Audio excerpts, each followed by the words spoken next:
Mis padres dijeron en la cena: «No eres ni la mitad de mujer que tu hermana».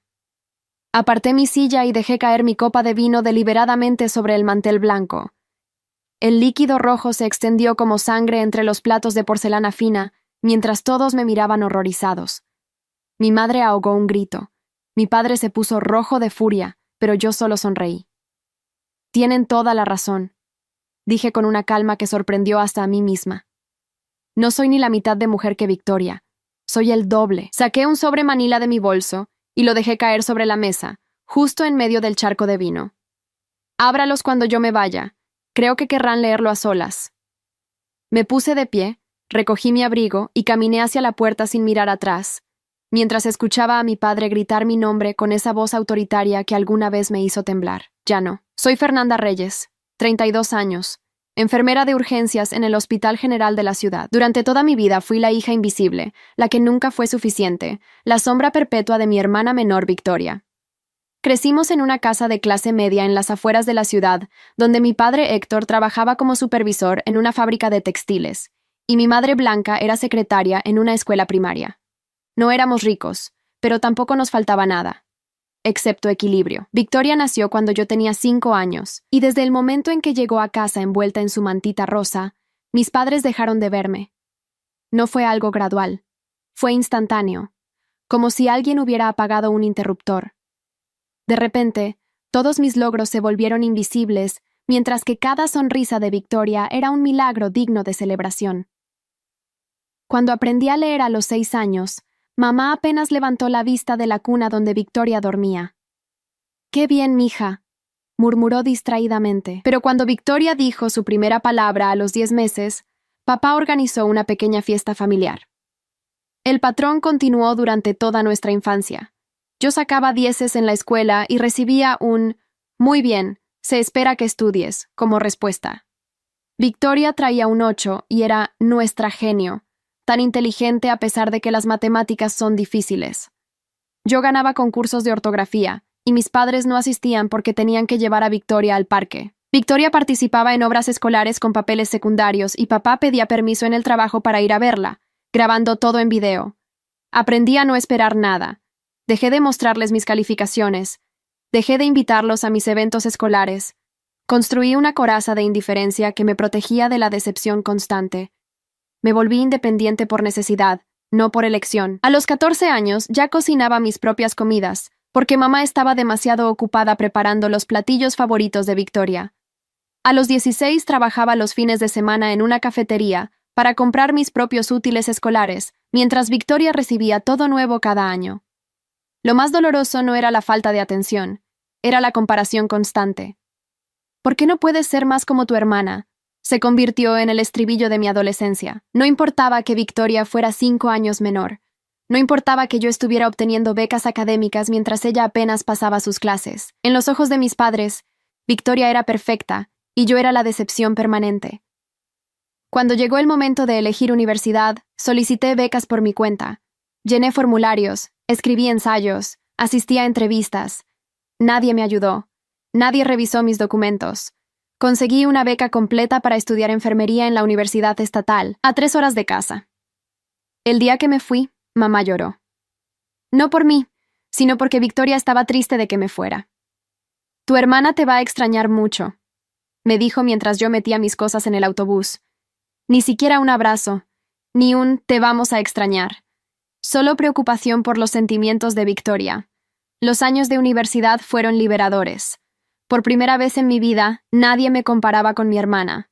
Mis profesores me valoraban por mis propios méritos. Hice amigas que me apreciaban por quien era. Descubrí que era buena en mi trabajo, que tenía un talento natural para la medicina de emergencia, para mantener la calma en situaciones de crisis. Me gradué con honores, conseguí trabajo inmediatamente en el mejor hospital de la ciudad y construí una vida de la que me sentía orgullosa. Victoria, mientras tanto, había abandonado 3 carreras diferentes. Primero diseño de modas, luego psicología, luego comunicación. Cada vez que dejaba una, mis padres encontraban excusas. «Está buscando su pasión», decía mamá. «No todos encuentran su camino tan rápido», agregaba papá, con una mirada acusadora hacia mí, como si mi estabilidad profesional fuera un reproche a la indecisión de Victoria. Nunca mencionaban que yo había pagado mi propia educación, mientras que ellos financiaban cada uno de los intentos fallidos de Victoria. A pesar de todo, yo seguía intentando. Seguía asistiendo a las cenas familiares mensuales que mamá organizaba religiosamente. Seguía llamando cada semana. Seguía enviando regalos en cumpleaños y navidades. Seguía esperando, en algún rincón profundo de mi corazón, que algún día me vieran, que algún día reconocieran mi esfuerzo, mi éxito, mi existencia. Hace 6 meses, Victoria anunció su compromiso con Emilio, un contador que trabajaba en la firma donde papá había conseguido que ella trabajara como recepcionista, después de abandonar su tercera carrera. Mis padres organizaron una fiesta de compromiso que costó más de lo que ganaban en 3 meses. Invitaron a más de 100 personas. Contrataron un salón, una banda, un servicio de catering elaborado. Yo no estuve invitada a participar en la organización. Solo recibí un mensaje de WhatsApp con la dirección y la hora. En la fiesta, mientras todos brindaban por la feliz pareja, yo permanecí en una esquina, observando. Nadie se acercó a preguntarme cómo estaba. Nadie mencionó que yo acababa de ser promovida a jefa de enfermeras de urgencias, el puesto más joven en la historia del hospital.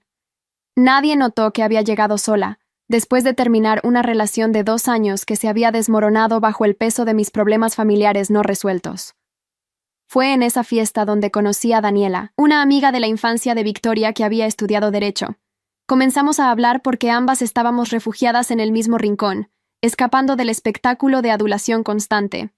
«Tu familia es interesante», comentó con diplomacia después de observar durante 1 hora. «¿Siempre ha sido así?» «Siempre», respondí, y algo en mi tono hizo que me mirara con genuina preocupación. Terminamos intercambiando números.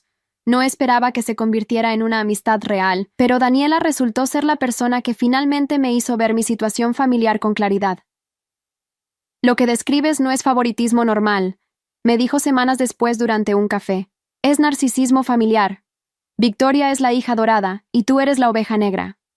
Es un patrón clásico de familia tóxica». La frase me golpeó como un diagnóstico médico. Familia tóxica. Había pasado casi 3 décadas culpándome a mí misma por no ser suficiente, cuando en realidad el problema nunca había sido yo. Era un sistema disfuncional donde Victoria cumplía la fantasía de perfección de mis padres, y yo servía como contraste para hacerla brillar más. Esa revelación me dio perspectiva, pero también rabia. Una rabia fría y calculada que había estado acumulándose durante años. Comencé a documentar. Cada llamada telefónica ignorada, cada mensaje de texto respondido con monosílabos, mientras los mensajes de Victoria recibían párrafos de respuesta, cada ocasión en que mis logros eran minimizados, mientras los pasos más básicos de Victoria eran celebrados como hazañas heroicas. 3 meses antes de aquella cena fatal, recibí una llamada de mamá. No para preguntarme cómo estaba, no para felicitarme por mi ascenso reciente, para pedirme dinero. «Es para el vestido de novia de Victoria», explicó con esa voz que mezclaba súplica y exigencia. «Encontró uno hermoso, pero está un poco fuera de nuestro presupuesto. Tú que ganas bien». Era la 5ª vez en 6 meses que me pedían dinero para los gastos de la boda de Victoria. Ya había contribuido con más de lo que debería. El salón, parte del catering, las invitaciones. Todo con la promesa implícita de que finalmente sería valorada, de que finalmente vería mi importancia para la familia. «¿Cuánto?», pregunté, sintiendo cómo la coraza que había construido durante años comenzaba a agrietarse. $2,000, respondió mamá como si nada. $2,000 era lo que yo ganaba en 2 semanas de turnos agotadores en urgencias, lidiando con emergencias, salvando vidas, regresando a casa exhausta. «Lo pensaré», dije, y colgué antes de que pudiera continuar con su discurso sobre «la familia se ayuda mutuamente». Esa noche, sentada en mi departamento silencioso, hice cálculos. En los últimos 3 años, desde que Victoria había regresado a casa después de abandonar su última carrera, yo había prestado a mis padres casi $15,000. Nunca me habían devuelto un centavo. Nunca habían ofrecido hacerlo. Cada vez que preguntaba, recibía la misma respuesta. La familia no lleva cuentas. Pero aparentemente la familia sí llevaba cuenta de cada pequeño defecto mío comparado con las supuestas virtudes de Victoria. 2 semanas después llegó la invitación para la cena familiar mensual. Esta vez había una nota especial de mamá. «Queremos hablar sobre los preparativos finales de la boda. Es importante que asistas». Debí haber sospechado, debí haberme quedado en casa. Pero una parte de mí, esa parte ingenua que todavía guardaba esperanza, pensó que quizás finalmente me incluirían en algo importante. Llegué a la casa de mis padres ese domingo con un vino caro que había comprado especialmente. La mesa estaba puesta con la vajilla buena, esa que solo usaban en ocasiones especiales. Victoria ya estaba allí, radiante con un vestido nuevo que probablemente había costado más que mi renta mensual. Emilio estaba a su lado, sonriendo con esa expresión de satisfacción que tienen los hombres que saben que han conseguido a la hija favorita. La cena comenzó con normalidad. Mamá sirvió su famoso pollo al horno, el que solo preparaba cuando Victoria venía. Yo había comido pasta simple las últimas 5 veces que había visitado sola. Papá abrió una botella de vino, no la que yo había traído, sino una que él había comprado especialmente para la ocasión. Para celebrar a nuestra familia, dijo levantando su copa, mirando directamente a Victoria.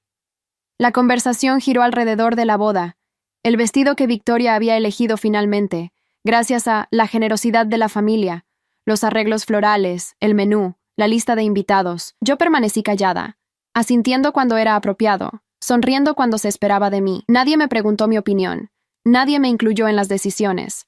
Era simplemente una espectadora en mi propia familia.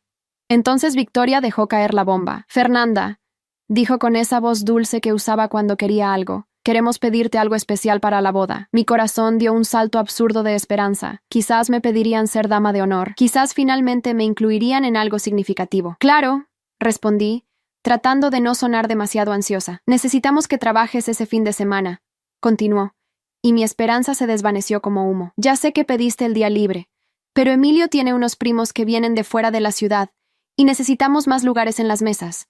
Si tú no vienes, liberamos 2 espacios y podemos invitarlos. El silencio que siguió fue absoluto. Todos me miraban, esperando mi respuesta, esperando que dijera que sí, como siempre lo hacía, esperando que me sacrificara una vez más por Victoria, por la familia, por mantener la paz. Me están pidiendo que no asista a la boda de mi hermana, dije lentamente, necesitando confirmar que había escuchado correctamente, para que puedan invitar a gente que ni siquiera conocen. No lo veas así, intervino mamá rápidamente. Es solo que el espacio es limitado y la familia de Emilio es importante. Tú entiendes, ¿verdad? Siempre has sido tan comprensiva. La manipulación era tan obvia que casi me hizo reír, pero no reí. Me quedé mirándola, viendo realmente a mi madre por primera vez en años. Vi a una mujer que había elegido un favorito y había sacrificado a su otra hija en el altar de esa elección. Además, agregó papá, con esa autoridad que usaba para cerrar discusiones, no es como si fueras a extrañar mucho. Las bodas son aburridas de todas formas, y tú estás tan ocupada con tu trabajo. Su voz se apagó cuando me vio sacar mi teléfono. ¿Qué estás haciendo?, preguntó con desconfianza. Calculando, respondí sin levantar la vista. $15,300. Eso es lo que he prestado a esta familia en los últimos 3 años. Para la Universidad de Victoria, para su coche, para la fianza cuando Emilio tuvo ese problema de tránsito, para esta boda que aparentemente no merezco ni siquiera asistir. Levanté la vista y vi sus caras palidecer. ¿Cuándo planeaban mencionarlo? ¿O simplemente asumieron que lo olvidaría? Eso es diferente, empezó mamá, pero papá la interrumpió. La familia no lleva cuentas, Fernanda. Nos decepcionas con esa actitud. Sus palabras fueron la gota que derramó el vaso. ¿Los decepciono yo? Sentí algo frío y duro cristalizarse en mi pecho. He trabajado turnos dobles para prestarles dinero. He cubierto gastos que no eran mi responsabilidad. He aguantado años de ser comparada desfavorablemente con Victoria. Y ahora, cuando finalmente pido algo tan básico como ser incluida en una boda familiar, ¿yo soy la que decepciona? No seas dramática, dijo Victoria con ese tono condescendiente que siempre usaba conmigo. Es solo una boda.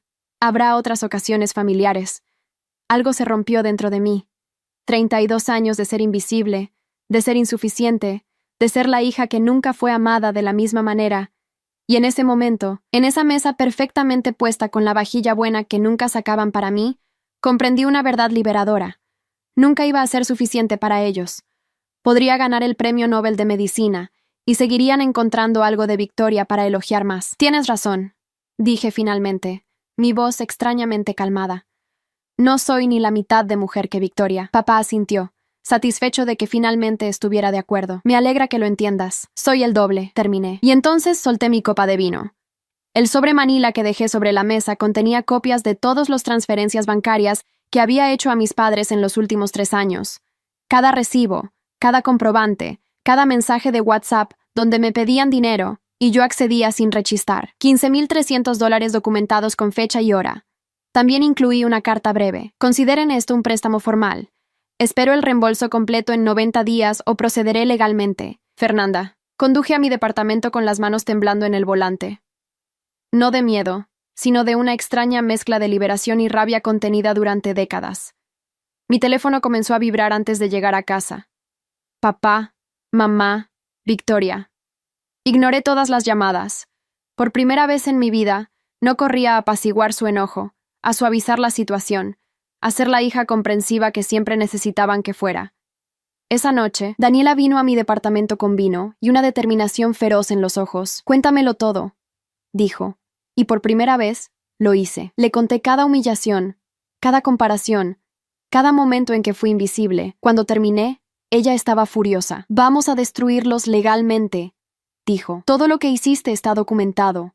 Tienes un caso sólido. No quiero su dinero», respondí, sorprendiéndome a mí misma. «Quiero que se den cuenta de lo que hicieron. Quiero que Victoria sepa que no es tan perfecta. Quiero venganza familiar, pero la que duela de verdad». Daniela sonrió. «Entonces investiguemos un poco». Los siguientes días fueron reveladores. Daniela, con sus conexiones legales, comenzó a hacer preguntas discretas. Yo usé mis turnos en el hospital para hablar con personas que conocían a Victoria y Emilio. Lo que descubrimos fue explosivo. Emilio había estado casado antes. Un matrimonio de 2 años que terminó cuando su esposa lo descubrió robando dinero de la cuenta conjunta para apostar. El divorcio fue rápido y silencioso, con su familia pagando para mantenerlo fuera de los registros públicos. Victoria no tenía idea. Mis padres narcisistas tampoco. Pero eso no era todo. Victoria había estado mintiendo sobre su trabajo. No era asistente ejecutiva como decía. Era recepcionista temporal, reemplazando a alguien en licencia por maternidad. Su contrato terminaba en 2 meses, justo después de la boda. No tenía trabajo permanente, no tenía ahorros, y según su compañera de departamento, a quien Daniela conocía, debía 3 meses de renta. «La hija favorita es un fraude», dijo Daniela con satisfacción. «Y el príncipe azul es un apostador mentiroso». Más llamadas llegaron durante esa semana. Mensajes cada vez más desesperados. Mamá llorando en el buzón de voz sobre cómo estaba destruyendo a la familia. Papá amenazando con demandarme por difamación, sin entender que la verdad no es difamación. Victoria enviando mensajes llenos de insultos, llamándome envidiosa, amargada, fracasada. El viernes, papá apareció en el hospital. Me esperó en la cafetería, luciendo más viejo de lo que recordaba. «Fernanda, esto tiene que parar», dijo cuando me senté frente a él. «Tu madre está enferma de los nervios. Victoria está devastada. ¿Y yo?», pregunté. «¿Importa cómo me siento yo? Siempre has sido tan sensible», respondió. Y esas palabras tan familiares ya no me dolieron. «Tu hermana te necesita. La familia se ayuda. La familia también se respeta», dije. «Y ustedes nunca me respetaron. Te dimos todo. Casa, comida, educación. Eso se llama obligación parental, papá. No es amor, no es respeto, y definitivamente no me da un trato digno». Me levanté para irme, pero él agarró mi brazo. «Si no retiras esa carta, no eres bienvenida en esta familia». Lo miré a los ojos, esos ojos que nunca me vieron realmente. Nunca fui bienvenida. Solo me tomó 32 años darme cuenta. Esa noche Victoria apareció en mi departamento. Golpeó la puerta con furia, gritando que le abriera. Cuando lo hice, su cara estaba roja de rabia. «¿Qué diablos te pasa?», gritó. «¿Estás celosa porque yo voy a casarme y tú estás sola?». «No», respondí con calma. «Estoy cansada de financiar tu vida mientras me tratan como basura. Nadie te obligó a dar ese dinero. Tienes razón. Fue mi error creer que finalmente me valorarían. Pero eso termina ahora. Eres una perra egoísta», escupió. «Siempre fuiste la rara de la familia. Siempre tan amargada. Por eso nadie te quiere». Sus palabras, diseñadas para herirme, rebotaron. «¿Sabes qué, Victoria? Tienes razón en algo. Soy diferente a ustedes. Yo trabajo por lo que tengo. Yo no miento sobre mi vida. Yo no le robo a mi familia tóxica llamándolo préstamos. No te robamos nada, ¿no?». Saqué mi teléfono y le mostré los documentos bancarios. $15,300, Cada transacción documentada, cada promesa rota de «te lo devolvemos pronto», cada vez que sus gastos de lujo fueron más importantes que mi dignidad. Victoria palideció. «No puedes hacernos esto. La boda es en 2 meses. Entonces mejor empiecen a ahorrar». Cerré la puerta en su cara. Los mensajes continuaron, pero algo había cambiado. Ya no me afectaban. Daniela me ayudó a bloquear números, a establecer límites, a entender que lo que estaba haciendo no era crueldad. Era justicia divina. Una semana después, recibí una llamada de un número desconocido. Era Emilio. «Fernanda, necesitamos hablar. No sobre el dinero, sobre Victoria». Nos encontramos en un café neutral. Emilio lucía nervioso, constantemente mirando su teléfono. «Mira, sé que odias a tu familia en este momento», comenzó. «Pero necesitas saber algo. Victoria está embarazada». El mundo se detuvo. «¿Qué? 3 meses. Por eso adelantamos la boda. Y por eso tus padres están tan desesperados por el dinero. Los gastos médicos, el departamento más grande que necesitamos». Se frotó la cara. «Yo no tengo ahorros. Victoria tampoco. Contábamos contigo». «Contaban con mi dinero», corregí, sintiendo una mezcla de emociones. «No conmigo. Es tu sobrina o sobrino. De una hermana que me llamó perra egoísta hace 3 días. De unos padres que me dijeron que no era ni la mitad de mujer que ella». Me levanté. «El bebé no es mi responsabilidad. Es de ustedes». «Eres realmente cruel», dijo Emilio. «No», respondí. «Soy realista, y esta venganza familiar apenas está comenzando». Esa noche, Daniela llegó con noticias. «Encontré algo grande, realmente grande». Abrió su laptop y me mostró documentos de la corte. El primer matrimonio de Emilio. Su ex esposa presentó cargos por abuso financiero. Él vaciaba cuentas, apostaba su dinero, incluso empeñó el anillo de compromiso de ella. «Todo está aquí, público y registrado. Victoria no sabe nada de esto», dije lentamente. «Exacto. Y tus padres tampoco. Todos creen que Emilio es el perfecto esposo». Daniela me miró. «La pregunta es, ¿se lo dices?»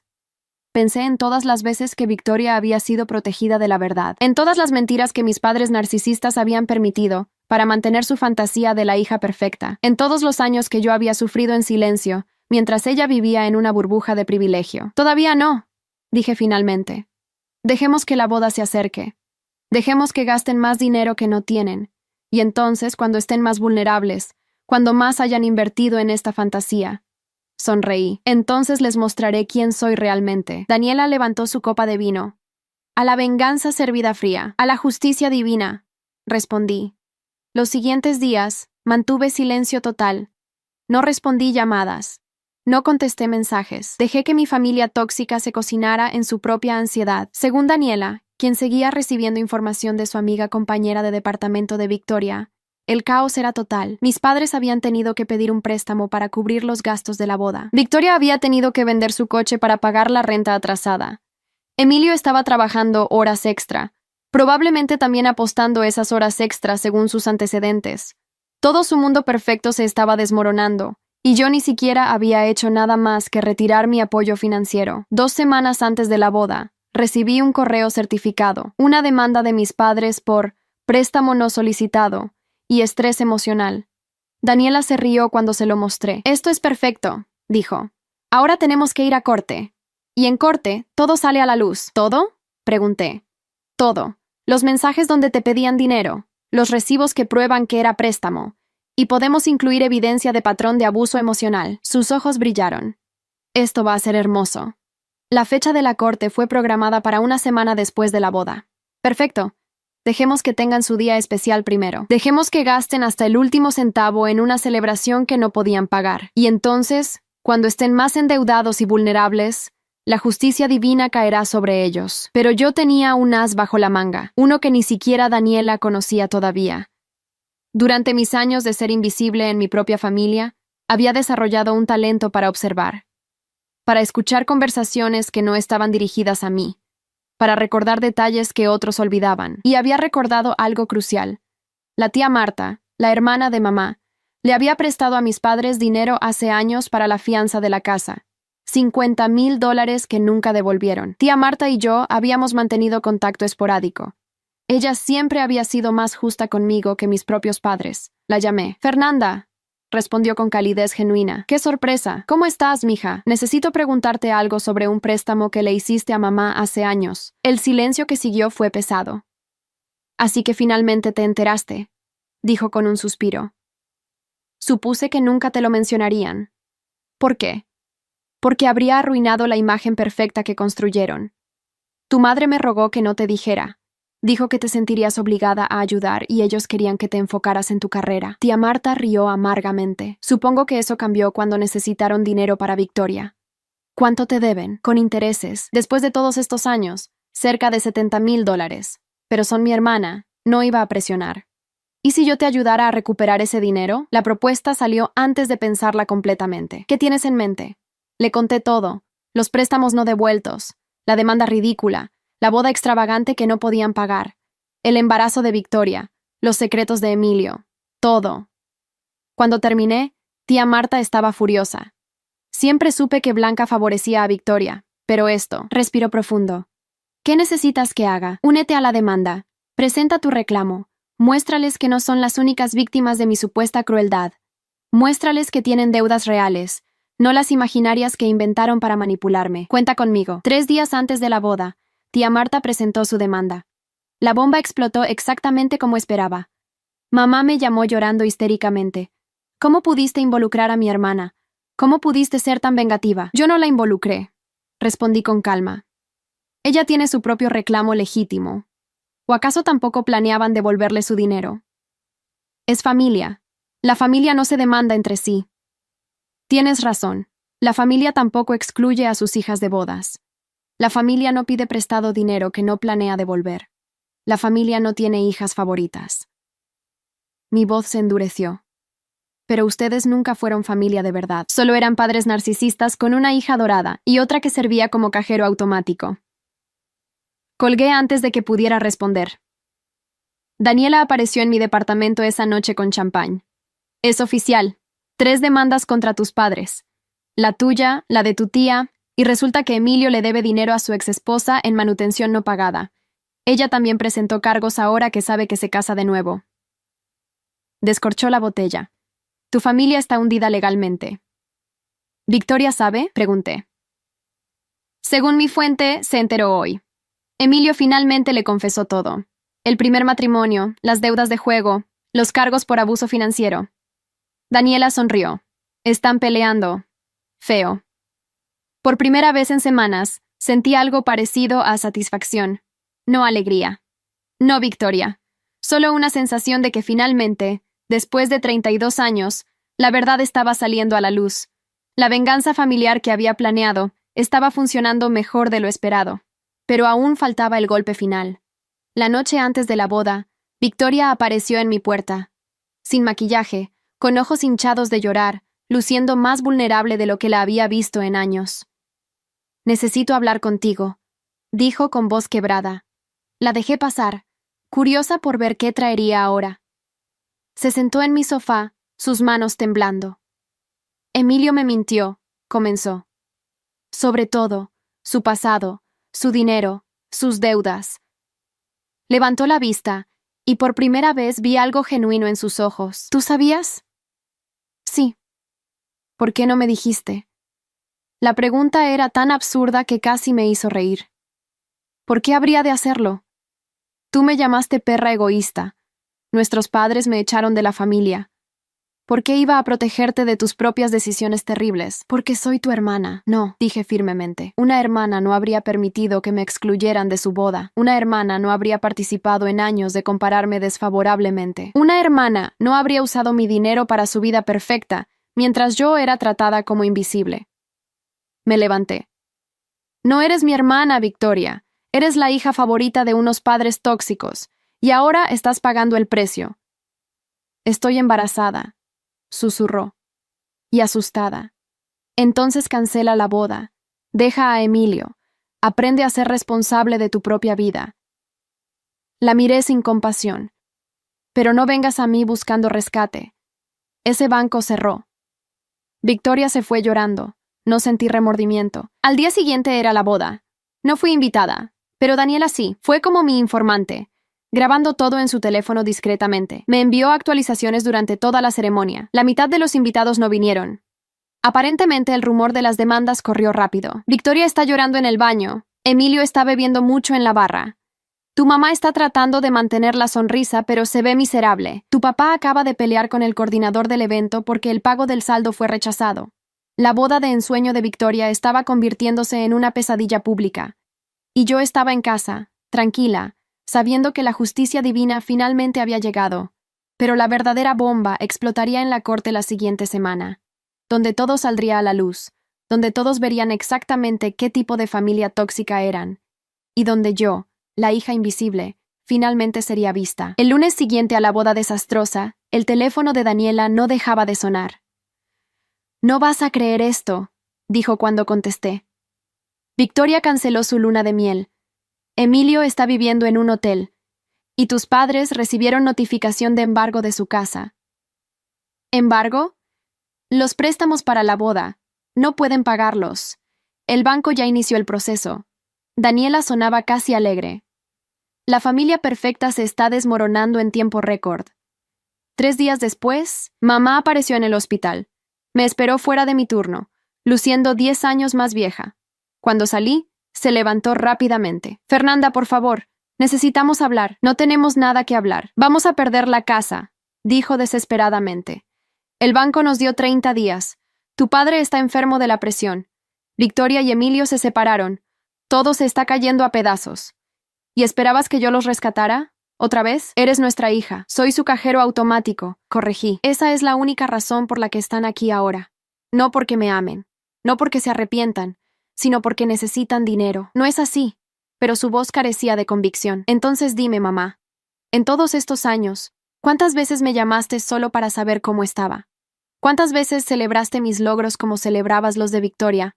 ¿Cuántas veces me defendiste cuando papá me comparaba con ella?» El silencio fue mi respuesta. «Exacto, nunca, porque yo nunca fui su hija de verdad. Solo era la útil». «Cometimos errores», admitió finalmente, las lágrimas corriendo por sus mejillas. «Pero somos tus padres. La familia perdona. La familia también pide perdón sincero. La familia reconoce el daño que causó. La familia cambia». La miré directamente. «Ustedes solo quieren que las cosas vuelvan a ser como antes, donde yo pagaba y me callaba. Eso no va a pasar». Me alejé, dejándola llorando en el estacionamiento. No sentí culpa, solo una libertad extraña y nueva. La audiencia de corte fue programada para el viernes. Daniela había preparado todo meticulosamente: documentos, mensajes de texto, correos electrónicos, testimonios. Teníamos un caso sólido contra mis padres narcisistas. La noche antes, Victoria me envió un mensaje. «Emilio se fue. Se llevó todo el dinero que teníamos. Estoy embarazada y sola. ¿Estás contenta ahora?» Respondí. «No es mi felicidad lo que importa. Es tu realidad. Bienvenida a las consecuencias de elegir mal. Eres un monstruo. Soy el reflejo de lo que ustedes me convirtieron». El día de la audiencia llegué temprano. Mis padres ya estaban allí, sentados en un banco con su abogado barato. Victoria estaba con ellos, luciendo pequeña y asustada. Cuando me vieron, papá intentó acercarse, pero su abogado lo detuvo. La audiencia fue brutal.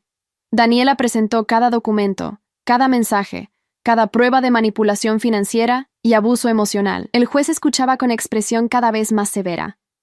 El abogado de mis padres apenas pudo defenderse. Sus argumentos de «es familia» sonaban huecos contra la evidencia sólida. Tía Marta testificó sobre su préstamo no pagado. La exesposa de Emilio testificó sobre sus deudas y mentiras. Un psicólogo experto en familia tóxica testificó sobre patrones narcisistas y hijos favoritos. Fue devastador y público y exactamente lo que necesitaba. Durante un receso, Victoria me interceptó en el baño. «¿Vas a destruirnos completamente?», preguntó. «¿Eso te hace sentir mejor?» «No se trata de sentirme mejor», respondí.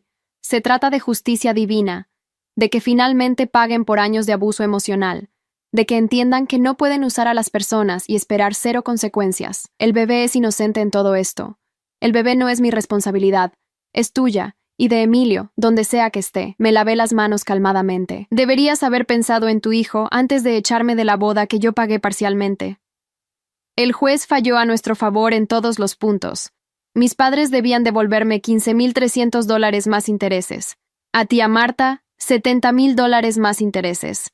Los gastos legales también corrían por su cuenta. El total era devastador.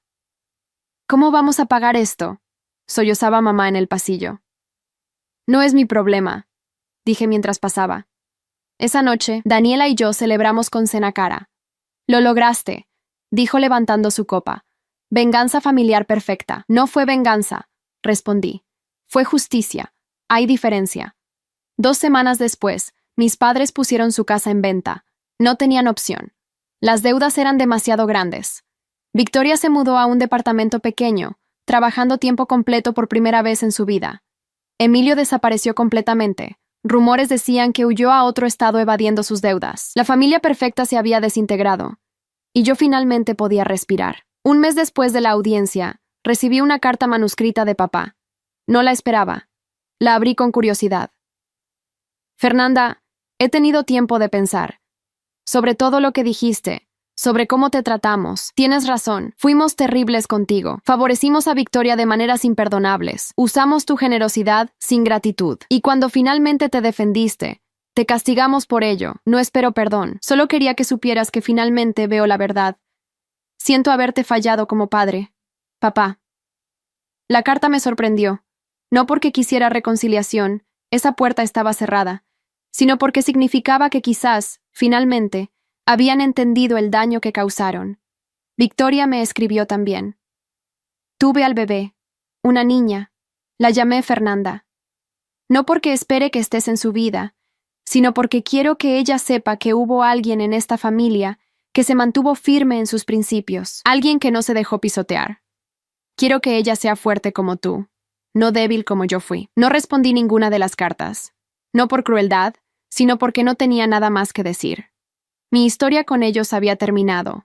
La justicia divina había prevalecido. 6 meses después, estaba en mi departamento nuevo, más grande y hermoso, cuando sonó el timbre. Era tía Marta con un cheque. Primera cuota, dijo sonriendo. Vendieron la casa. Este es tu dinero, con intereses. Gracias por apoyarme, dije abrazándola. Gracias a ti por tener el valor de enfrentarlos. Alguien tenía que hacerlo. Esa noche, sola en mi nuevo hogar, reflexioné sobre todo lo sucedido.